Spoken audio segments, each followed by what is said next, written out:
फिर तो सही है। देखो गाइस, ग्लास स्लैब जो हमने लाइट चैप्टर में पढ़ा कुछ ऐसा दिखता है, ठीक है। इसका एक्सपेरिमेंट बेसिकली क्लास में आपको कैसे कराया जाता नहीं, उसके स्कूल वाले दिए। क्लास में आपको एक्सपेरिमेंट कैसे कराया जाता, अगर कराया गया होगा तो किसी कुछ बच्चों को पता भी होगा। बेसिकली स्लैब को ऐसे रख देंगे और ये तो गिर जाएगा इससे।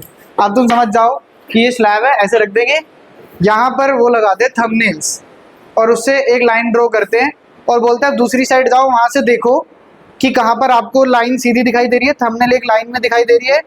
तो आप देखोगे आपको सीधी लाइन में ऐसे दिखाई देगी, यहाँ पे आप थंबनेल लगाओगे सीधी लाइन में 2 और एक स्ट्रेट लाइन खींचोगे तो जब हट जाओगे, मतलब बिना ग्लास स्लैब के देखोगे तो वहाँ से ऐसा दिखाई दे रहा था पहले चारों सीधी लाइन में, चारों सीधी लाइन में, लेकिन जब ऊपर से देखोगे तो सीधी लाइन में नहीं होंगी। तो बताते कि जो रे ऐसे जाकर सीधी जानी चाहिए थी ना, उसने उसको डेविएट कर दिया और पैरेलल कुछ ऐसे निकाला। हमने एक डायग्राम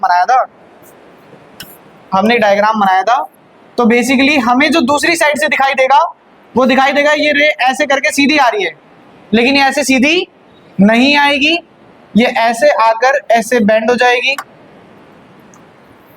हो जाएगी और इसके कैसे आएगी, पैरेलल। कैसे आएगी, पैरेलल। तो आपने जो थंबनेल लगाई होगी जो आपको लगेगा सीधा है, एक यहाँ एक यहाँ एक यहाँ और एक यहाँ, जो कि सीधी नहीं होगी लेकिन आपको सीधी दिखाई देगी। आज तो हमारे पास इतना टाइम नहीं है कि मैं ये एक्सपेरिमेंट्स कराऊं आपको। आज हमें हमारा चैप्टर खत्म करना है, बड़ा ही इंपॉर्टेंट टॉपिक पढ़ना है हमें आज, और बहुत ध्यान से देखेंगे, ठीक है। कहीं कोई दिक्कत लगेगी तो साथ के साथ पूछ लेंगे। उर्वी, कोई आने वाला है तो यहाँ आ जाओ।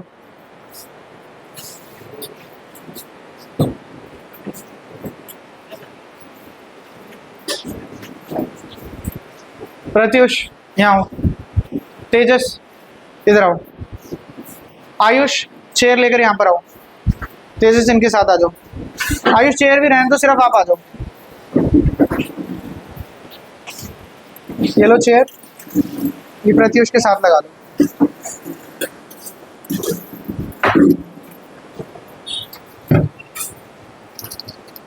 तेजस यहाँ से दुनिया अलग दिखाई देती है नहीं तो बैठ जाएगा। चलिए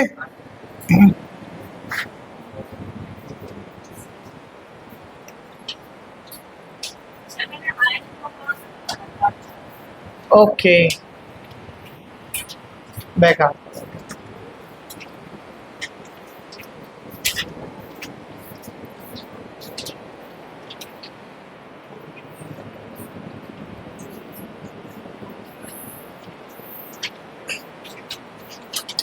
देखिए, हमने एक बीकर लिया, हम कॉपर को उसके और से सेपरेट करना चाहते हैं। हम देखना चाहते हैं कि कॉपर का एक और है, उसमें से हमें जो प्योर सब्सटेंस है वो कैसे मिलेगा। तो मैंने क्या किया, उसके लिए मैंने यहाँ पे 2 इलेक्ट्रोड्स लगा दिए, एक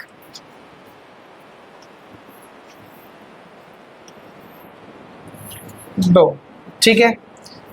इन्हें कनेक्ट करना है यूज विद अ बैटरी। मैं चाहता हूं कि यहाँ पर एनोड है और यहाँ पर कैथोड है, तो मैंने कहा ये मेरा एनोड है और ये मेरा कैथोड है। आप मुझे बता सकते हैं एनोड के ऊपर कौन सा चार्ज होता है, पॉजिटिव चार्ज होता है। तो when I will connect them with a battery, तो मैं यहाँ पे पॉजिटिव टर्मिनल रखूंगा और दूसरी तरफ नेगेटिव टर्मिनल।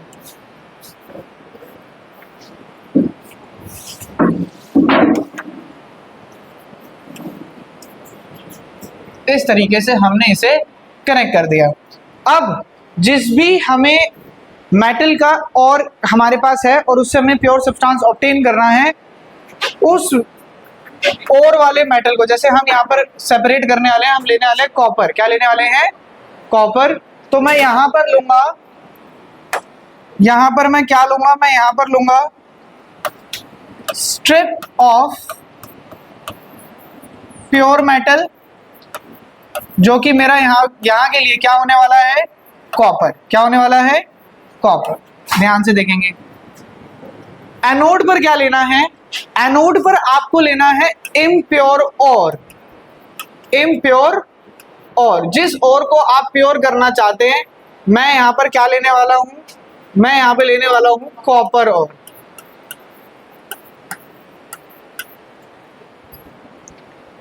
अब जो भी ये और है, इसी का ही एक लिक्विड सॉल्यूशन मुझे यहां पर लेना है, क्योंकि कॉपर है तो मुझे कॉपर सल्फेट लेना पड़ेगा। बेटर रिएक्शन करता है, डिसोसिएट काफी अच्छे तरीके से होता है। डिसोसिएट मतलब ब्रेक डाउन। तो मैंने यहां पे क्या किया, मैंने यहां पर ले लिया कॉपर सल्फेट, वो भी कैसा कॉपर सल्फेट, एसिडिफाइड। बहुत मोटा हो गया है, थोड़ा सा छोटा कर देते हैं। कैसा कॉपर सल्फेट ले लिया, एसिडिफाइड।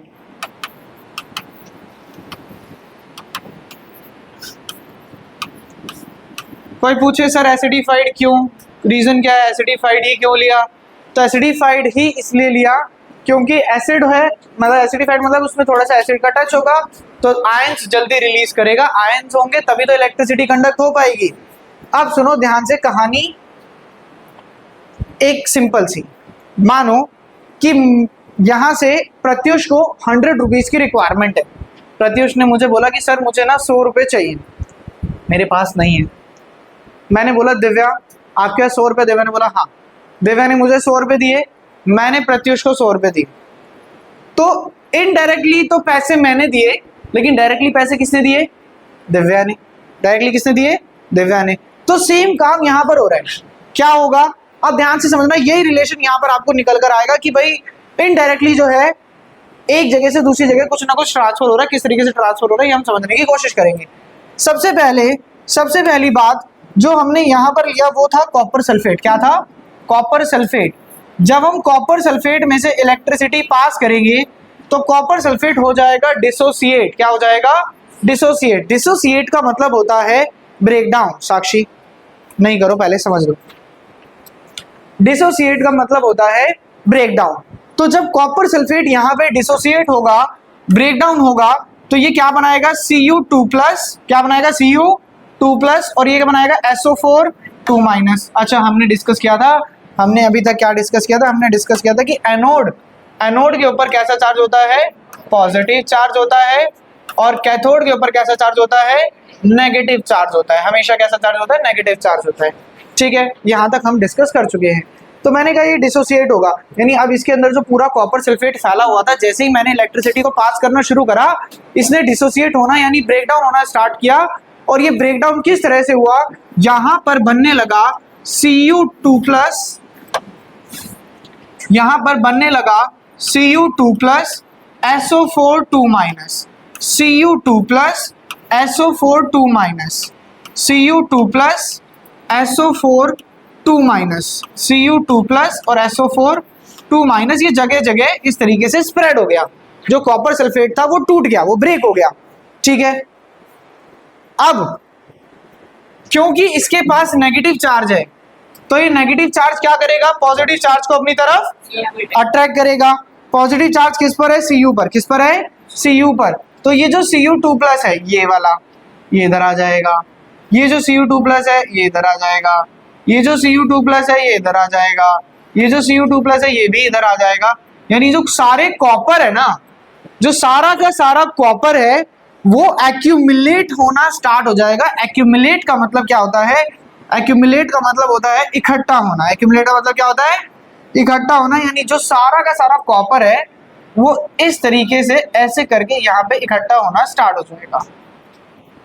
ऐसे करके इकट्ठा होना स्टार्ट हो जाएगा। ये बात सबको समझ में आ रही है, बोलो यस और नो। ठीक है, अब जब ये प्रोसेस चलता रहा, एक टाइम आएगा जब यहां से सारा कॉपर क्या हो जाएगा, खत्म हो जाएगा। सारा कॉपर क्या हो जाएगा, खत्म हो जाएगा। उस टाइम पर काम स्टार्ट होगा इस और का, जो हमने यहाँ पे इम्प्योर और लिया। इसके पास क्या है, कॉपर। कॉपर पे कैसा चार्ज है, 2+। कैसा चार्ज है, 2+। पॉजिटिव, कॉपर भी पॉजिटिव, इसमें भी पॉजिटिव। पॉजिटिव एक दूसरे को क्या करेंगे, रिपेल। यहाँ पे नेगेटिव पहले ही उसका इंतजार कर रहा है। ये जो नेगेटिव है ये पहले ही उसका इंतजार कर रहा है। ये तो कह रहा है मुझे दो। तो यहां से कॉपर आने लगा, यहां से कॉपर आने लगा।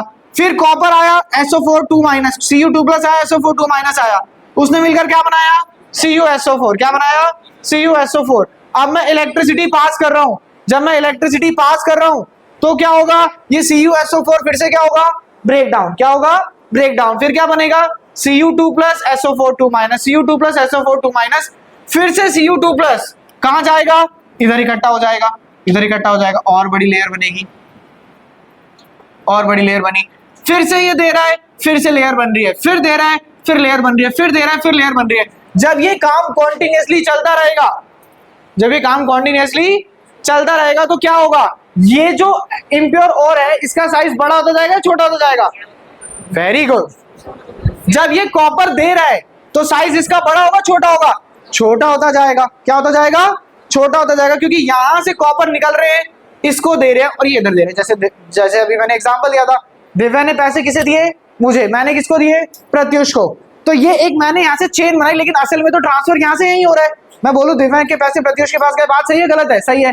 तो ये जो कॉपर है इम्प्योर और में से ये सॉल्यूशन के अंदर आ रहा है, सॉल्यूशन से यहाँ जा रहा है, तो मैं ये बोल दूं डायरेक्ट यहाँ से यहाँ जा रहा है, क्या बात गलत होगी, नहीं, ये बात भी बिल्कुल सही है कि इम्प्योर और में से कॉपर यहाँ ट्रांसफर हो रहा है, इम्प्योर और में से कॉपर यहाँ ट्रांसफर हो रहा है। अच्छा, ये काम तब तक होता रहेगा जब तक ये छोटा छोटा छोटा छोटा होते हुए ऐसा ना हो जाए कि यहाँ से कॉपर क्या हो जाए गायब हो जाए, कॉपर क्या हो जाए गायब हो जाए, तब तक ये प्रोसेस चलता रहेगा। अच्छा, लेकिन एक प्रॉब्लम मुझे यहाँ पे समझ में आई कि सर सारी बातें तो सॉर्टेड है, समझ में आ रहा है कि ये इस तरीके से ट्रैवल हो रहा है, इस तरीके से ट्रांसफर हो रहा है, होता जा रहा है, और यहाँ पर ये लेयर बढ़ती जा रही है, इकट्ठी होती जा रही है, बहुत बढ़िया बात है, सब परफेक्ट चल रहा है। लेकिन एक बात बताओ, ये जो इम्प्योर ओर है क्या इसमें सिर्फ कॉपर है, नहीं, इसमें तो मड भी होगी, कुछ और इम्प्योरिटीज भी होंगी, उनका क्या होगा, तो वो मड पे क्या पॉजिटिव चार्ज होगा, नहीं, क्या उस मड पे नेगेटिव चार्ज होगा, नहीं, जिसपे कोई भी चार्ज नहीं है, जब वो यहां से फ्री होगी तो क्या होगा, वो नीचे की तरफ गिरने लगेगी, सेटल डाउन होने लगेगी। तो हमने क्या देखा, हमने ये देखा कि यहां पर नीचे इस तरीके से जो मड है वो कलेक्ट होनी स्टार्ट हो गई, इस तरीके से मड यहाँ पर क्या हो गई, कलेक्ट होनी स्टार्ट हो गई, जिस मड को हमने नाम दिया एनोड मड। क्या नाम दिया, एनोड मड। बोलो यहाँ तक कोई बात, यहाँ तक किसी बात में प्रॉब्लम लग रही है तो, एनोड मड ही क्यों, अच्छा क्वेश्चन है, क्योंकि ऊपर कौन सा इलेक्ट्रोड है, एनोड, और एनोड के नीचे इकट्ठी हो रही है मिट्टी, तो हमने उसको क्या नाम दिया, एनोड मड। ये प्रोसेस तब तक चलता रहेगा जब तक ये पूरा का पूरा यहाँ से गायब ना हो जाए। एक मिनट रुको, बस एक लास्ट बात बताऊं। अब मेरा सवाल ये है कि सर मुझे ये समझ में आ गया इम्प्योर और क्यों लिया, क्योंकि इसे प्योर करना था। मुझे ये समझ में आ गया एसिडिफाइड कॉपर सल्फेट क्यों लिया, ताकि ब्रेक हो और कॉपर को ट्रांसफर कर सके। मुझे ये भी समझ में आ गया कि क्या अंदर प्रोसेस चल रहा है, लेकिन मेरे को ये बात नहीं समझना यहाँ पे प्योर मेटल लेने की क्या जरूरत थी। प्योर मेटल नहीं लेता, कुछ और ले लेता, क्या कोई फर्क पड़ता, बताओ। एग्जैक्टली मानो मैंने कॉपर नहीं लिया, मैंने यहाँ पे सिल्वर ले लिया, मैंने ग्रेफाइट ले लिया, अब क्या हुआ, जो सिल्वर था उसके ऊपर कॉपर की लेयर क्या हो गई, इकट्ठी हो गई, कॉपर की लेयर क्या हो गई, इकट्ठी। अब एक और सिरदर्दी हो गई, अब कॉपर और सिल्वर को अलग करो, कॉपर और सिल्वर को अलग करो। मेरी तो सिरदर्दी बढ़ रही है, लेकिन अगर मैं कॉपर ही ले लेता तो सारा का सारा क्या होता, कॉपर, क्या होता, कॉपर। तो सेपरेट करने की जरूरत नहीं पड़ती। This is how the transfer of copper from its ore to the pure substance takes place. Basically इस तरीके से हम कॉपर को उसके और से सेपरेट कर सकते हैं। Yes, may be less reactive है। कौन कह रहा है गोल्ड इलेक्ट्रिसिटी कंडक्ट नहीं करता? गोल्ड मेटल है, metal is a gold conduct करता होगा कम, लेकिन इलेक्ट्रिसिटी कंडक्ट करता है। बताइए भाई।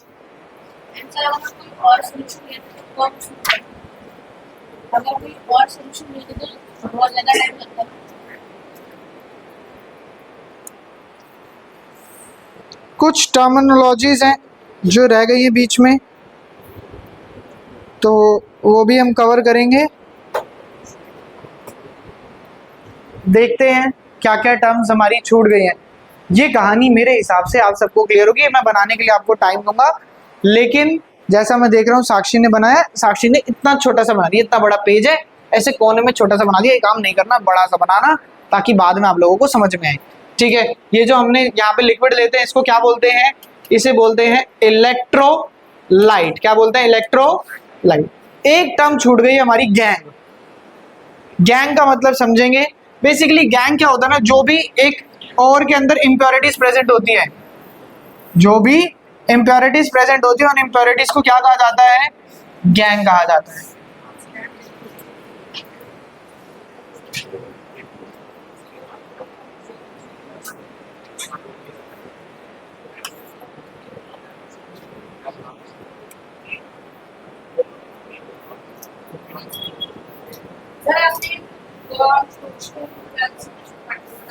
सब बता,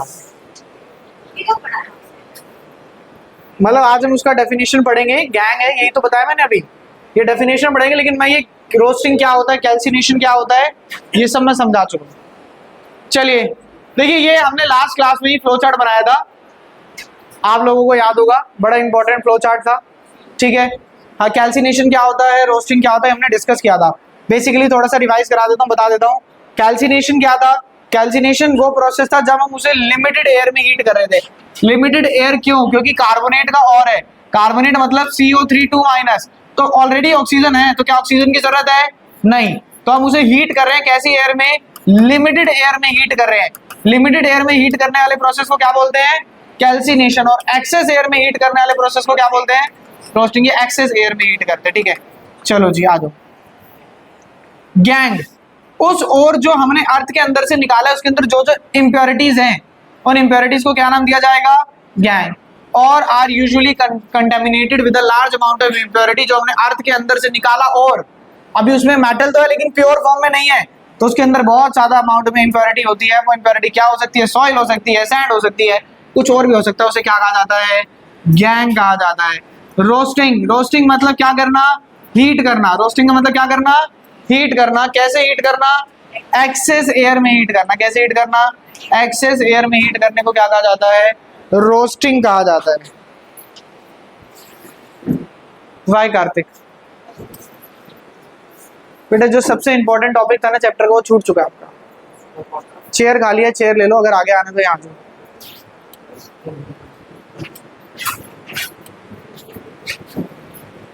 जो ये दो रिएक्शन लिखवाई है, मेरी बात ध्यान से सुनना। कहाँ,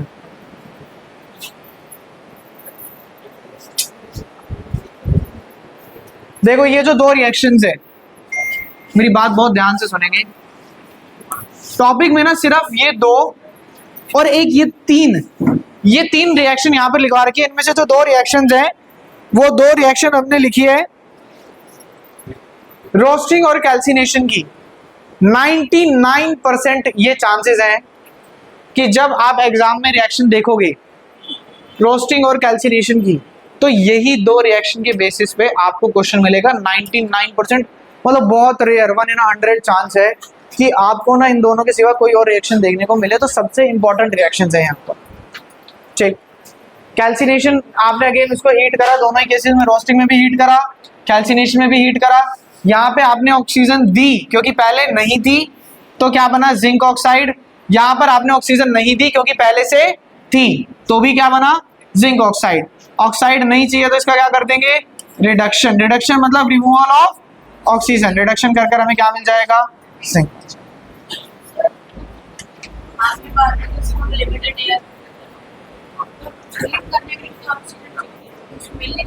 लिमिटेड नहीं, मतलब हीट करने का मतलब जैसे आप, मैंने एक सिंपल सा एग्जांपल से समझाया था। जैसे एक पिज़्ज़ा होता है, पिज़्ज़ा को बेक करते हो आप उसके अंदर माइक्रोवेव में, ओवन में डालकर, तो वहाँ पर एयर बहुत सारी है, लिमिटेड है, लिमिटेड। तो that is that type of heating. लेकिन जब हम बाहर किसी जैसे रोस्ट करते हैं बेसिकली चाप चिकन वगैरह को, तो दैट इज रोस्टिंग, क्योंकि वो एक्सेस एयर में होता है। याद रखने का तरीका,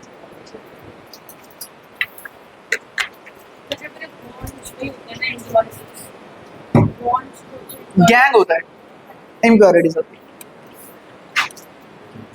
refining of metal, generally metal की रिफाइनिंग के लिए मोस्टली कौन से प्रोसेस का यूज किया जाता है, इलेक्ट्रोलिसिस। एनोड होता है, एनोड पर क्या लेते हैं, इम्प्योर मेटल। एक बार देख लो, एक बार आप क्या करो, एक बार आप देख लो ये सारी चीजें, इलेक्ट्रोलाइट वगैरह आराम से देख लो, फिर हम उसको रीड करेंगे तो बेटर आपको समझ में आएगा।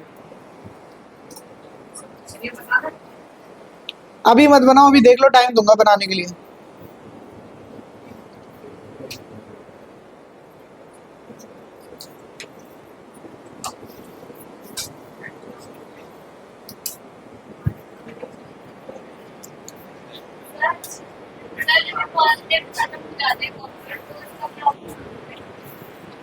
तो कुछ नहीं, वेस्ट हो गया, खत्म, सारा का सारा कॉपर इधर चला गया। हम इसको निकाल लेते, हमें कॉपर मिल गया, हमारा काम पूरा।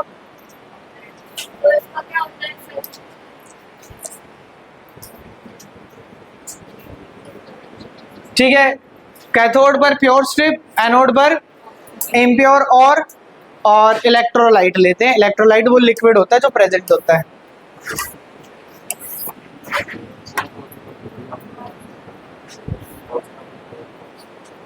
यही वाला जो पीछे अभी मैंने डायग्राम दिखाया था। एनोड पर इम्प्योर मेटल लिया जा रहा है, कैथोड पर स्ट्रिप ऑफ प्योर मेटल, और इलेक्ट्रोलाइट यानी जो लिक्विड है वो लिक्विड क्या लिया जा रहा है, solution of acidified copper sulphate. देखो यहाँ पे ना बड़े मतलब कम शब्दों में ना बात को लिख दिया गया, क्योंकि मैं गाथा नहीं लिखना चाहता था पूरी, लेकिन मैंने वो गाथा बहुत अच्छे से समझाई है क्लास में कि असल में अंदर क्या हो रहा है। उतना अच्छा लिखा नहीं जा सकता, वैसी बात है। क्या रहा है, on passing current through electrolyte, electrolyte में से जैसे ही करंट यानी कॉपर सल्फेट में से जैसे ही करंट पास होने लगेगा, the impure metal from anode dissolve into the electrolyte, यानी जो कॉपर है Cu2+ वो आगे किसमें, इलेक्ट्रोलाइट में क्या हो जाएगा, डिसॉल्व होने लगेगा। And equivalent amount of pure metal, उतना ही प्योर मेटल इलेक्ट्रोलाइट से कहाँ जाने लगेगा, कैथोड पे। हमने यही डिस्कस किया था कि भाई यहां से किधर जाने लग रहा है, कैथोड पे जाने लग रहा है, और वहां से कॉपर इसके पास आने लग रहा है, बढ़ता जा रहा है। दिस इनसोल्यूबल इम्प्योरिटी, जो इनसोल्यूबल इम्प्योरिटी, जो इनसोल्यूबल इम्प्योरिटी है, settles down at the bottom of anode, anode में नीचे इकट्ठी हो जाएगी और उसको क्या नाम दिया जाएगा, एनोड मड। एनोड पर नीचे इकट्ठी हो जाएगी और उसको क्या नाम दिया जाएगा, एनोड मड। बोलो कोई बात प्रॉब्लम लग रही है तो। अब अगली बार जब हम इसे पढ़ेंगे तो हम कोशिश करेंगे, rather than going through from दो 3 पॉइंट्स, हम कोशिश करेंगे कि ये हम डायग्राम देखें और डायग्राम से सारी कहानी हमें वहीं से समझ में आ जाए कि क्या चल रहा है इसके अंदर, क्योंकि डायग्राम पेपर में ये बना के आना पड़ेगा ऐसा।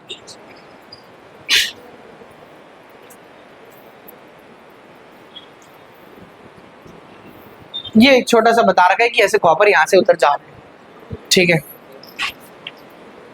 मतलब आई वुडंट से कि डायग्राम बहुत गलत है। हाँ, लिखना मतलब डायग्राम में शो नहीं करना है, पैराग्राफ में नहीं लिखना, लिखना है ना।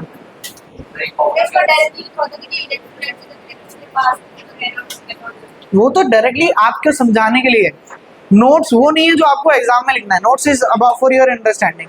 कंसेप्ट पूरा समझाया ना, नोट्स में कंसेप्ट छोड़ना है। अब आपको पता लग गया क्या करना है, आप बना के लिखो वहां पे।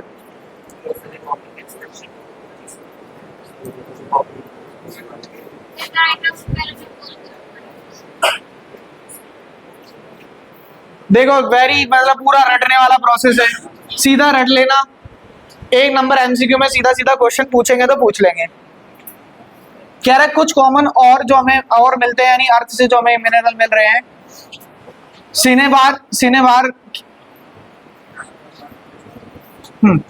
सिनेबार का फॉर्मूला क्या होता है, mercury sulphide HGS, copper glance Cu2S, HGS Cu2S are both low reactive, obviously बात है। S सल्फाइड के और मिल रहे हैं तो कैसे मेटल है, लो रिएक्टिव। सल्फाइड का हो रहा है तो कैल्सिनेशन तो होगा, रोस्टिंग। भाई याद रखना कार्बोनेट किससे शुरू हो रहा है, C से, तो इसके लिए क्या करना पड़ता है, कैल्सिनेशन, दूसरे के लिए रोस्टिंग। तो सल्फाइड के हो रहा है तो क्या करेंगे, रोस्टिंग। रोस्टिंग से क्या मिलेगा, मेटल ऑक्साइड, उसका रिडक्शन कर देंगे। अब अगेन ZnS का नाम क्या होता है, जिंक ब्लेंड। सल्फाइड का हो रहा है तो क्या करेंगे, रोस्टिंग, क्या मिलेगा, जिंक ऑक्साइड। कार्बोनेट का हो रहा है, नाम पढ़ो, क्या नाम है, स्मिथसोनाइट या जिंक स्पार या फिर कैल्सामाइन। इसके लिए क्या करेंगे, कैल्सिनेशन, क्योंकि ऑक्सीजन ऑलरेडी है तो लिमिटेड एयर में हीट करेंगे, क्या मिलेगा, ऑक्साइड। आयरन ऑक्साइड, क्या क्या नाम है, हेमाटाइट, और ऑक्साइड है ऑलरेडी, ऑक्साइड है तो रिडक्शन कर देंगे, ऑक्सीजन निकल जाएगा और आयरन सीधा सीधा मिल जाएगा। ये कुछ और है, सीधी बात है, रटना पड़ेगा कौन से और का क्या नाम है, ये सारे नाम आने चाहिए, फॉर्मूले आने चाहिए। अभी ये कुछ नहीं है, और तो फिर भी याद कर लोगे, अभी इसके बाद अलॉय आएंगे, वो भी याद करने पड़ेंगे, वो थोड़े थोड़े डिफिकल्ट है। थर्मेट रिएक्शन,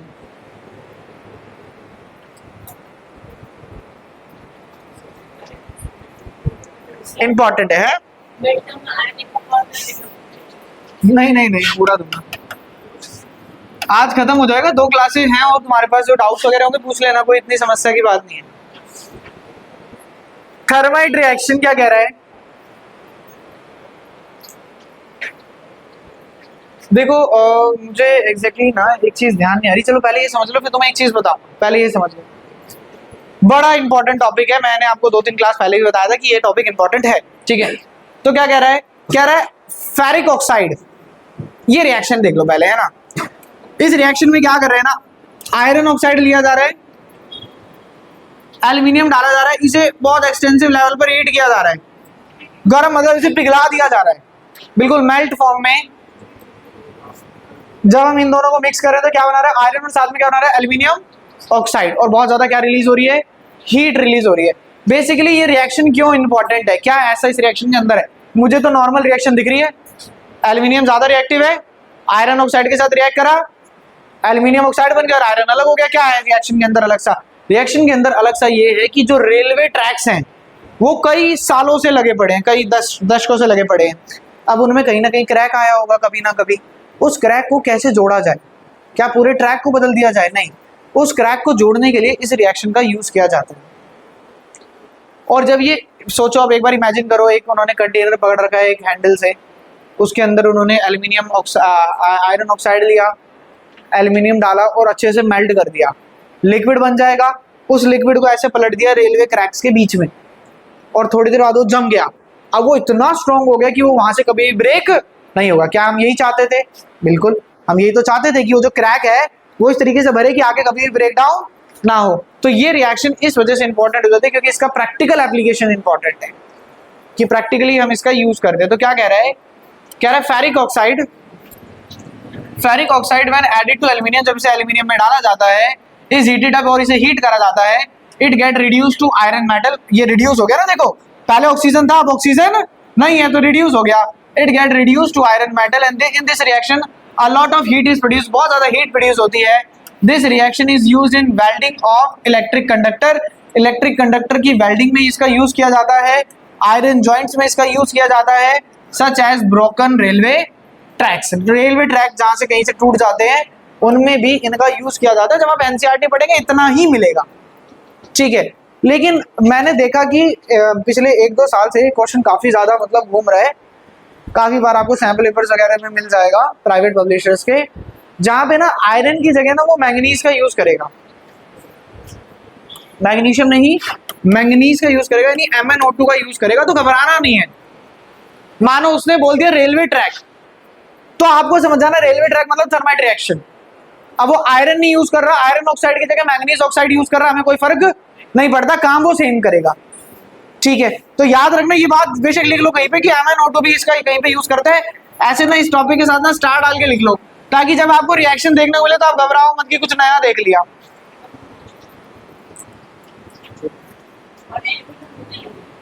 एल्यूमिनियम तो होगा ही होगा।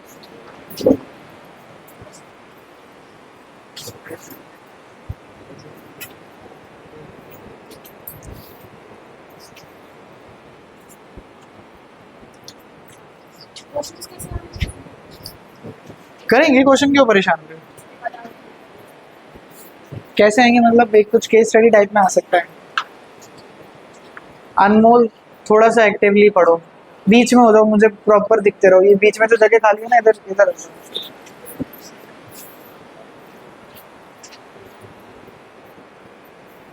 ये देखते जाओ, अटेंडेंस बोल दो।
हो गया खुशी ड्रॉ? नहीं किया? जल्दी जल्दी करो।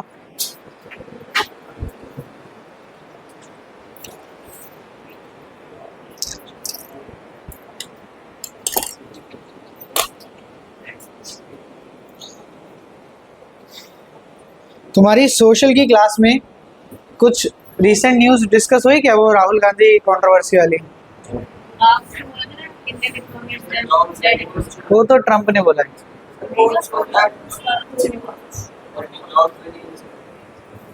कौन सी वाली? डॉग वाली क्या? दोबारा बताओ। एक जगह के सारे डॉग्स को ले जाते हैं, दूसरी जगह कैसे करके छोड़ते हैं। क्यों?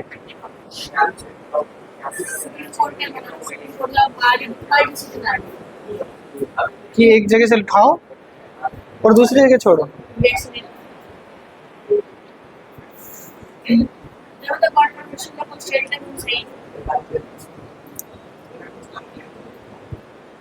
नहीं, जैसे इलेक्शंस हुए थे तो इलेक्शन कमीशन पे कुछ क्वेश्चंस पुट अप करे जा रहे हैं राहुल गांधी जी के द्वारा।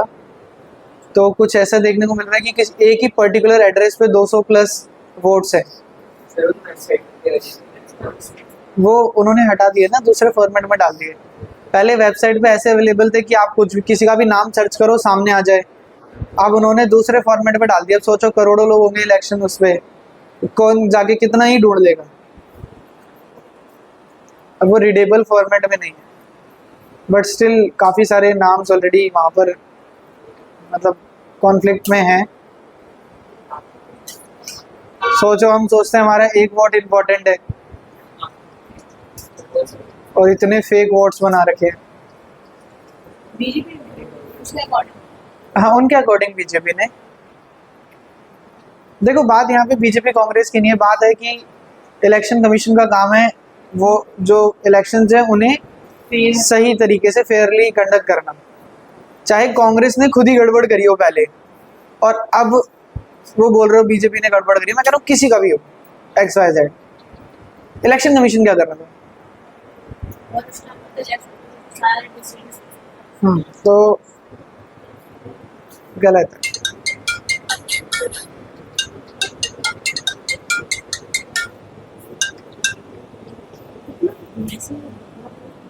देखा ना, नहीं देखा, सुंदर बन सकता था। चलो डन गाइस।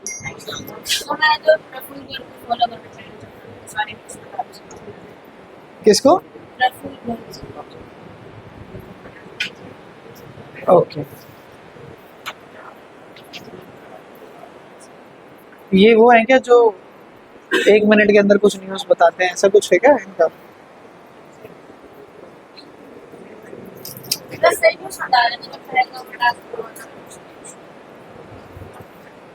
चलिए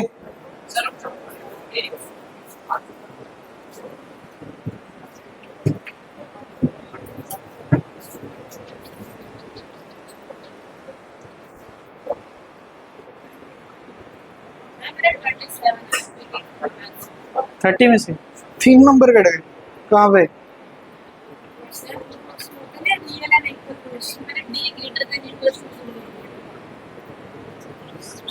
D greater than equal to 0, तो सही तो लिया है।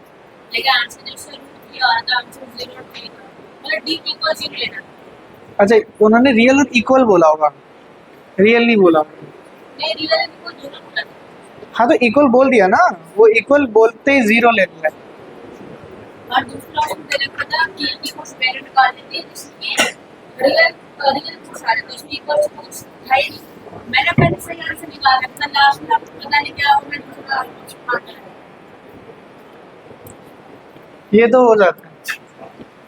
और बाकी जिस क्वेश्चन में सबका गलत मेरा सही है। अभी रिसेंटली मैं दे रहा था एक मॉक टेस्ट, उसमें बहुत ज़्यादा सॉल्व करने के बाद लास्ट में रिजल्ट आया हाफ ऑफ 18 into 3। ठीक है, मैंने इसको काट कूट के इसका आंसर निकाला 18। अब मैं परेशान, मैच नहीं हो रहा और आंसर से मैं बहुत देर से, मैंने कहा सारा तो सही करा, मैंने 5 बार सारा प्रोसेस देख लिया, यहाँ छोटी सी गड़बड़ी, इसको काट के ना 6 कर दिया था इधर। तो हो जाता है कभी कभी, लेकिन होना नहीं चाहिए। चलिए, हो गया आप सबका? छेड़ लो पहले।